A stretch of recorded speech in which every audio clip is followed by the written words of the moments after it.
Sukang Sasa, better known as Sukang Paombong, is a naturally fermented vinegar from sasa or the nipa palms.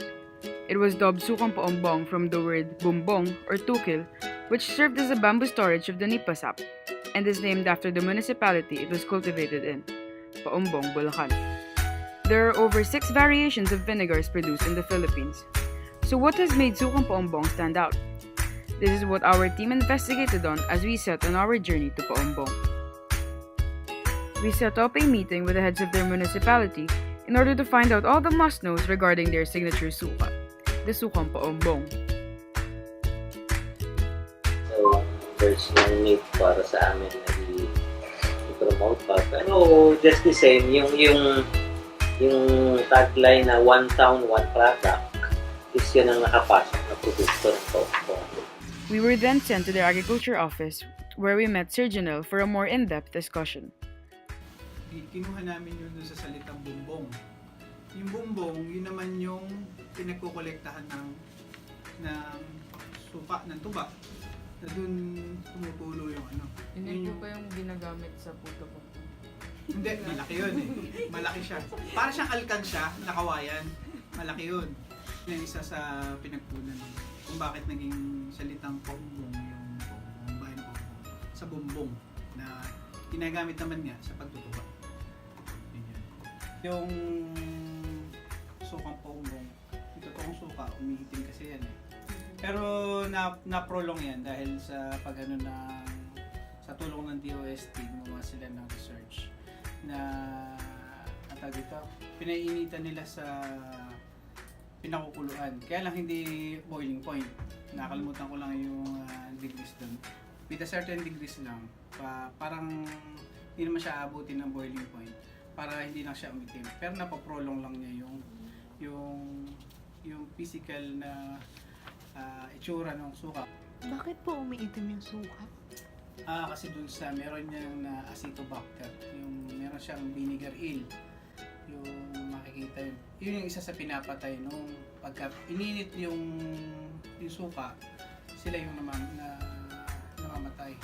Bacteria yun, good bacteria. Parang lactobacilli. Nasisira pagka mayroong tubig, pagka yung hinaluan ng tubig.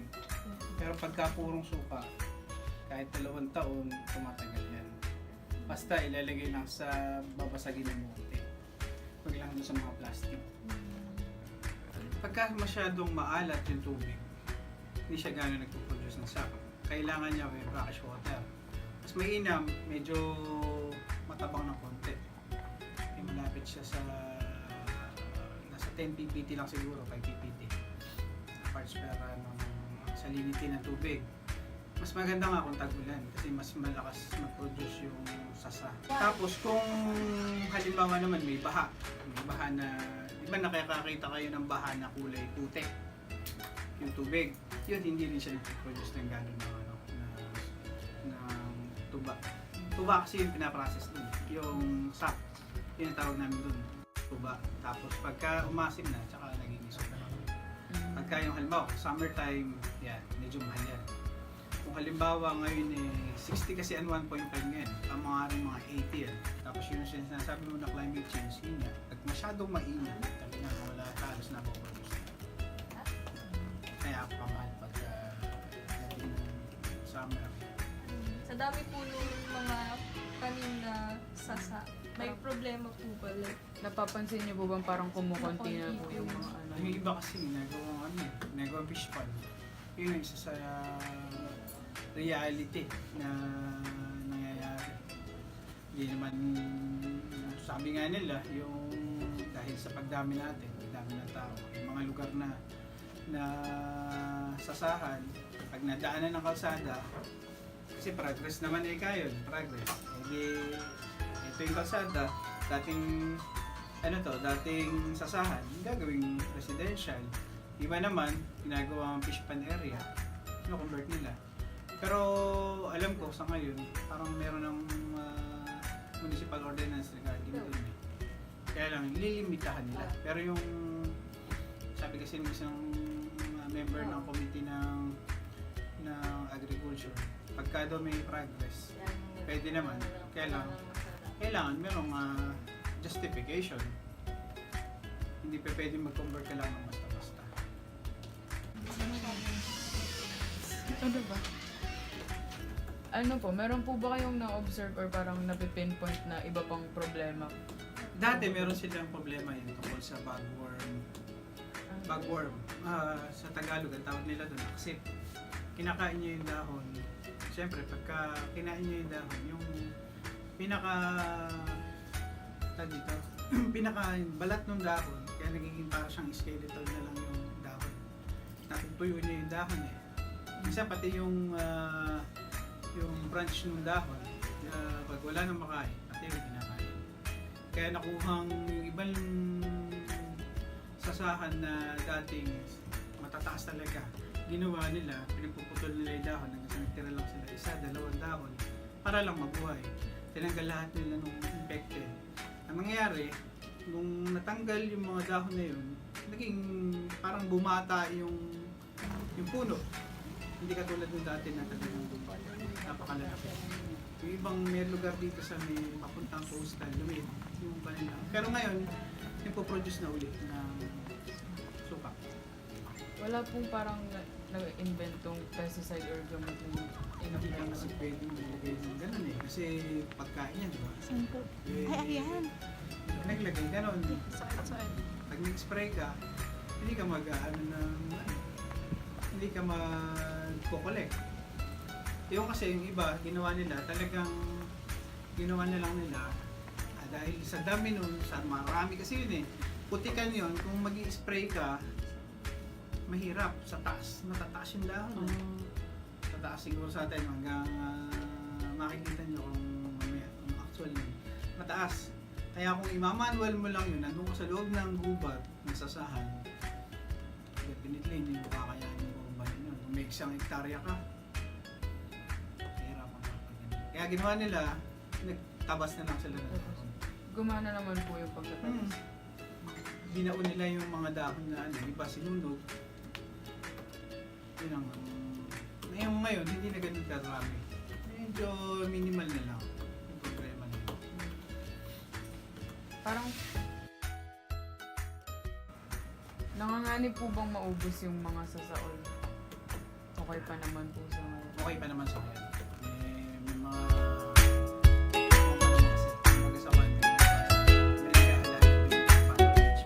Sukang Pombong. Pero kung wala siguro, baka sa kanila na.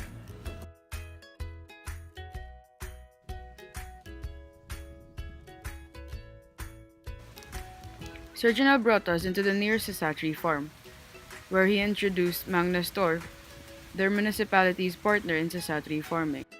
We sat down with Magna Store to talk about his business. Tornino pa nga. Sa Tornino pa. Mr. Saturnino pa. May nickname po ba kayo? Nestor. Nestor pa. Salamat. Ito po ba, binibenta niyo po ba sila o parang dito niyo lang po sa bahay? Hindi, binibenta ko ito. Saan niyo po siya dinadala? Wala, dito lang. Yung mga kapbahay. Yung gustong bumili. Pero hindi po kayo yung nagdadala sa palengke. Hindi mo kay nanay. Matagal niyo na po bang ginagawa to? Nagsusukang po ang Gawa, nakuha niyo po ba sa mga magulang niyo? Sa dati. Eh, kung ano, sisip na ako eh. Kaya matagal pa lang. Dati walang tubari itong araw. Puro palayan. Eh ngayon, wala ng palay. Mahal tubig. Tumubo na yun. Tignan na yun. Kaya nagkaroon ako. Wala ng palay yan. Dati yan, kung lalan ng palay. Dati. Dati po kayo nagpapalay. Dati. Ba't po naisipan nilang lumipat na lang sa paggawa ng sa paggawa po ng suka? Kaya ininom kami lipat yan. Muna tubig, dalan, tubig tabang kami rito. Alat nang nangyari. Kasong alat. Noong nang binapakain. Hindi, nung huling tanim ko noon, nung punta yung silisyo. 2006. Ngayon, nung pa, wala nun. Hindi na nag-anang pala rito. Panahon po bang parang tumutuloy? Ay, meron. Mga buwan naman. Sabi. Ito mainit. Mahirap talaga ito. Pero hindi ako bukod.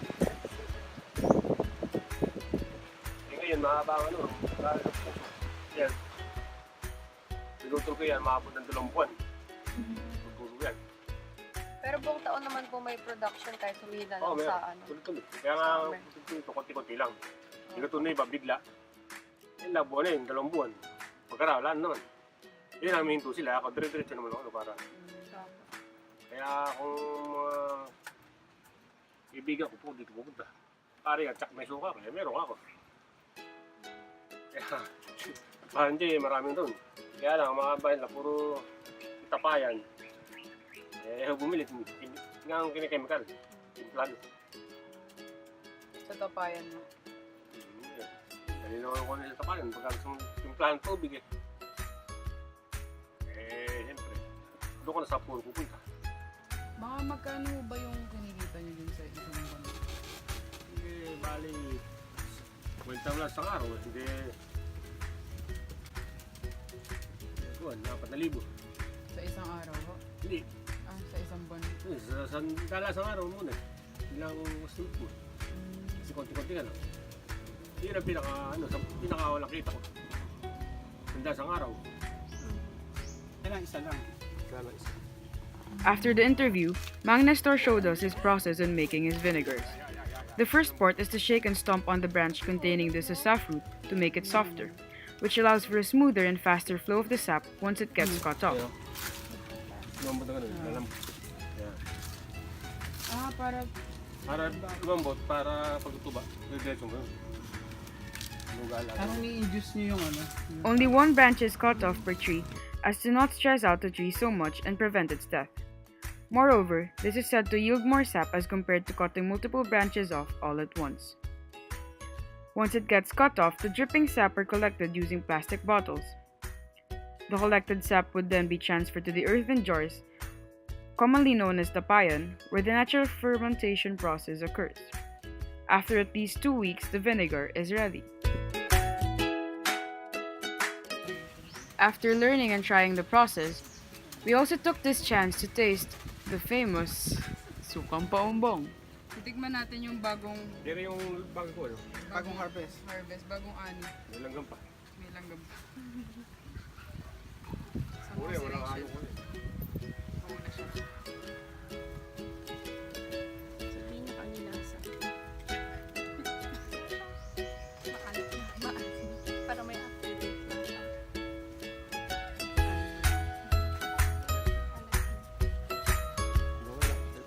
Para siyang maalam, tas biglang makakit. Nakikita niyo. Yung mabula-bula. Ito yung mas bagong harvest. So, titikman namin siya. Asin. Para siyang O, tiri pa rin. Pagka original na. masarap yung wine mo. Asin. So, masarap siya. Dati yung ginagawa natin. Pero may langgam. I mean, langgam lang naman yun. Hapon.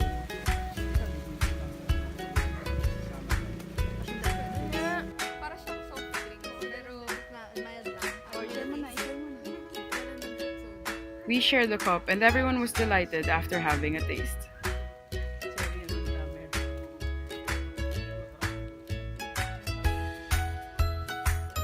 Learning about the Sukang Paombong has truly been an interesting experience.